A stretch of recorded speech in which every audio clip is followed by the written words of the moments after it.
Asante Ana Tadei kutokea mkoani Arusha. Taarifa nyingine ni huko Rukwa ambapo jeshi la polisi mkoani humo linawashikilia vijana 13 akiwemo mwanamke mmoja wanaodaiwa kujihusisha na utapeli wa kimtandao. Hii ni taarifa ya Amos Wilson kutoka Rukwa.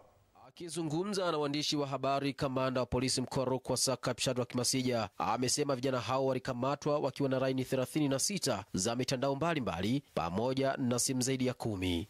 Mwezi Februari mwaka huu tulifanya misako kwa lengo la kuwakamata wale wote wanaojihusisha na uhalifu kwa njia ya mtandao.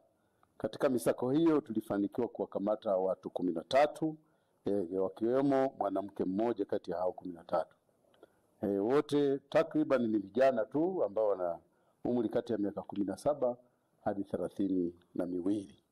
Hao tuliowakamata tuliwakuta wakiwa na line mbalimbali za simu, idadi yake ni 36, lakini wakiwa na simu 19, kwa maana ya 19 ambavyo vyote wanavitumia katika uhalifu wao kwa njia ya mtandao kwa maana ya utapeli. Zipo mbinu ambazo wanazitumia kama vile kujifanya ni waganga wa kienyeji ambao wanatibu magonjwa sugu yaliyoshindikana. Lakini mbinu nyingine wanayoitumia ni kujifanya wao ni viongozi au wanachama wa chama cha Freemason. Njia ya tatu ni ile ya kutuma ujumbe tuliouzoea almaarufu tuma kwenye namba hii. Je, wananchi mkoani Rukwa wao wanazungumziaje sakata la utapeli mkoani humo? Hapa wanaeleza.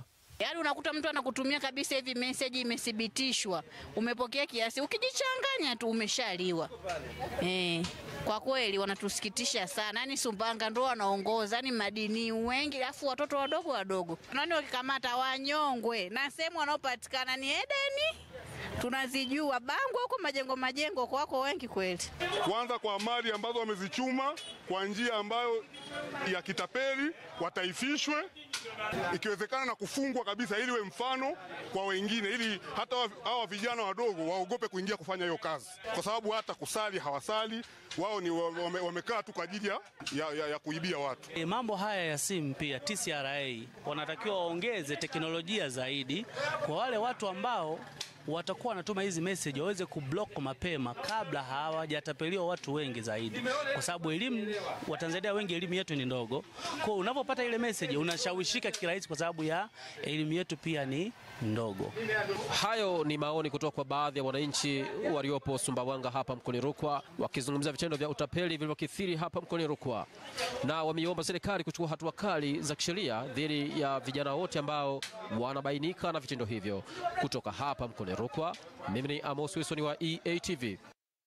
Na Amos Wilson huyo kutoka Sumbawanga mkoani Rukwa, na tunaungana naye kutazama taarifa hii kwa undani. Amos, habari za Rukwa kwa jioni hii?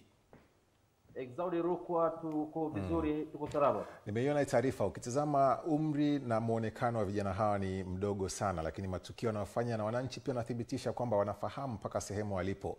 Tatizo hili ni kubwa kiasi gani? Ni matukio mengi kiasi gani mkoani Rukwa? Rukwa, kwanza kwa takwimu zinazotolewa na mamlaka hususan TCRA ni kwamba Rukwa ni mkoa ambao pia unaongoza ukifuatiwa na mikoa ya Morogoro. Na hii ni kutokana na vijana kwanza kutojishughulisha na shughuli za utafutaji wa fedha kihalali, na wamekuwa sasa wakitumika katika shughuli za utapeli kwa mtandao. Na jeshi la polisi baada ya kuwakamata hawa watu wanatoa tahadhari gani kwa wananchi sasa? Baada ya jeshi la polisi kuwakamata vijana hawa, kamanda wa polisi mkoa wa Rukwa Sakap Shadrack Masija ametoa wito kwa wananchi kwanza kuacha kuamini vijana hawa ambao pia wanajihusisha kuwa ni waganga, ni watu ambao wanaweza kukuunganisha mtu na Freemason kwa maana ya kujipatia fedha. Serikali imetoa wito kwamba wananchi wajihadhari na masuala hayo, badala yake waweze kutoa taarifa kwa mamlaka ambazo zinaweza zikachukua hatua haraka zaidi dhidi ya vijana hao. Bwana Amos, tunakushukuru sana kutoka mkoani Rukwa. Asante sana Kizaudi Mchei. Na huyo ni Amos Wilson tukizungumzia naye kuhusu matukio ya utapeli ambapo vijana 13 wamekamatwa huko Sumbawanga Rukwa.